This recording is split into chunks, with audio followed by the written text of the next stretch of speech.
In 2013, paranormal investigators entered Kuldhara at 2 in the morning. They were looking for evidence of spirits in these abandoned desert ruins. After their work, they found something they couldn't explain.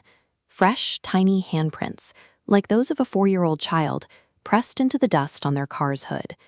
In a ruined village where no human has lived for over 2 centuries, there was absolutely no one else in sight. This event added a new chapter to the village's dark reputation. The legend says that in 1825, all 80,000 residents of Kuldhara and its surrounding villages vanished in a single night to escape a local tyrant. Folklore claims the villagers cursed the soil as they left, swearing that anyone who tried to settle here would face a supernatural end. This is why the village remains a ghost town today. It is an effective ghost story, but the historical records and the physical evidence left behind suggest that nearly every part of this legend was built on a lie. These ancient ruins provide a clear blueprint for how local legends are often built to obscure much older, more human crimes. The people who actually lived here were the Paliwal Brahmins. In the 13th century, they built a society in the Thar Desert by treating the environment as an engineering challenge rather than an obstacle. This Kadeen system captured the sparse rain. Using natural hill slopes, water funneled into valley basins. Instead of evaporating, it saturated the ground. By winter, the sand became nutrient-rich soil, allowing them to grow rice and wheat in the desert. This agricultural success turned Kuldhara into a major trading hub. The Paliwal Brahmins became wealthy bankers and merchants, building a community that, for a time, surpassed the regional capital of Jaisalmer in prosperity. But their wealth depended on a specific climate cycle. When the rain stopped and a new political power arrived, that prosperity turned into a target.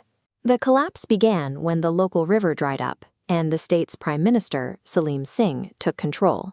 History remembers Singh as a man who ruled through extortion, demanding taxes the villagers could no longer afford. As the drought worsened, Singh's demands only grew. He seized assets and threatened the local leadership, creating a situation where staying in Kuldhara meant financial ruin or death. While the ghost stories claim the village emptied in a single night of panic, some modern research, however, the journals of British officer James Todd from 1829 tell a different story. His records indicate a slow, decades-long decline. Census data reveals the population had already dropped by half 10 years before the overnight exodus supposedly happened. These people weren't fleeing a curse. They were climate and political refugees, leaving in stages. The timeline of the curse simply doesn't match the migration.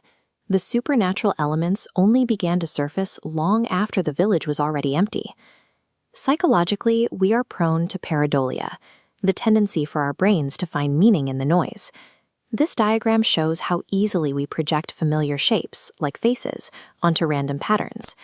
In a dark, abandoned place like Kuldhara, your brain is already looking for threats. When you're told a place is haunted, a simple gust of wind or a shifting shadow becomes a ghost. But there is a more practical reason why these specific stories became widespread in recent years. In 1998, a local man caught 2 foreign treasure hunters using metal detectors to dig through the floors of these houses.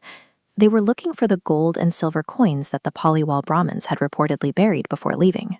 To keep locals and curious authorities away from their excavation sites at night, these intruders helped spread and reinforce the rumors of a lethal curse.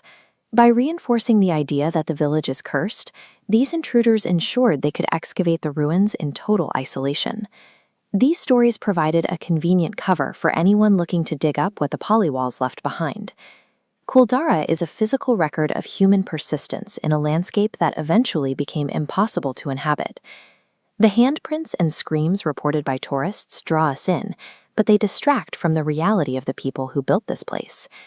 The real history of the village ended when the water dried up and the tax collectors arrived, ending a centuries-old way of life. It was a slow collapse driven by the environment and the greed of the local state. Ghost stories are haunting, but the reality of a society collapsing under environmental stress and corruption is much harder to ignore. Kuldhara isn't scary because of its ghosts. It's scary because it's a preview of what happens when the water runs out.